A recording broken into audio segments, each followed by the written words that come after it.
The challenge for many people today is greed. What we know from the graces of the Catholic faith are the seven deadly sins, and one of them is gluttony. Gluttony is a selfish desire to have more, more, more, like in the musical from Economics and Education called King Midas and the Golden Touch. But if you're not familiar with that, look it up. What I can tell you is that people's desire for more can often get them in interface with difficulties because they may not be the owner of those possessions, that property. And in that case, they think because they've been given access by someone, probably not the property owner, that everything's okay to take. And the answer is no, it's not.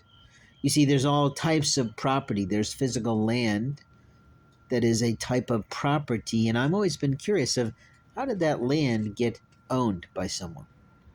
When we first came to America, you've probably seen the film with Nicole Kidman and Tom Cruise and how they went about fighting over the land. But think about what happened throughout history and time to make that property, well, not yours or not mine. What I can say is there's other types of property. There is the physical possessions and presence that we have received throughout our lifetime from our family, our friends, and our professional networks.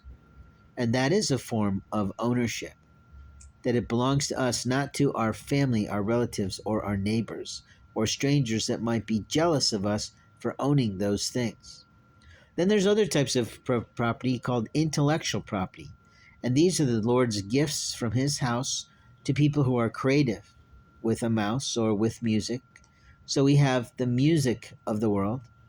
We have the videos and the films that people enjoy. We have the photography or the cinematography that is employed. And all of that belongs to someone else, usually not us.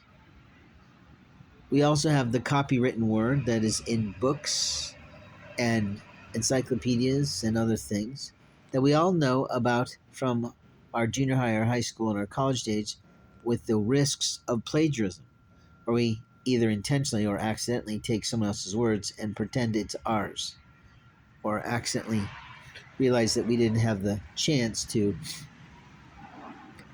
adjust, modify, or summarize those words. Because many of us are busy or tired or think we're ahead of ourselves in our projects, and then that can be risks to us legally. Lawfully, we own only what we own, not what we foresee, not what we can see in this world. And of course, there's the truth of locks, that as we joke in the industry of marketing, that locks only keep the non liars or the people of integrity out. There's always someone who thinks they have the right to pluck something from someone else.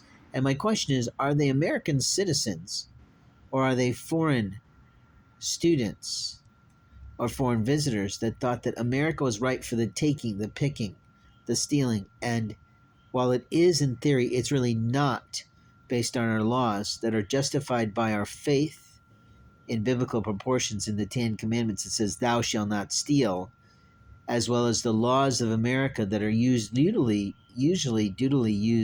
used, around the globe in international human rights treaties that says that a person's property cannot be commandeered. And that's talked about in the amendments to the Constitution, where we used to have soldiers that were going into people's homes and confiscating their gold, their silver to make bullets and other things without consent, and often raping and pillaging those properties and burning them to the ground. Now, thankfully, we have moved way beyond the slave trade of history in America. God bless Abe Lincoln for freeing them. But here's an old, ugly white man with a beard who did that. And that was Abe Shtick. It's what he got remembered for, mainly in history. Now, are our books on American history being correctly written? I can remember living in Japan, and there was a big hullabaloo in the international press about how the Ministry of Education in Japan was being sued because they refused to tell the truth in books about World War II and how Japanese flyers did so much damage to other countries because they didn't really want the students of their future to be remembering those things, and I can't remember who won. But I think the textbook companies lost for their lies. Now, in some societies, polite lying is a part of the culture. We have that already going on with most people. How are you doing? I'm fine. You might have had the shittiest morning of your life, but you're still going to be automatically programmed to say that you're fine, to be proprietary in our communities in some way, because a total stranger doesn't really deserve to know all the kit and caboodle of your life and the difficulties that are causing you strife unless you're really about to launch into a regular relationship. And what we know from the marketing industry, thank God for send out cards, is that it takes a good 12 to 14 interactions to build trust. But once you've betrayed that trust, how hard is it to get that trust back from other people?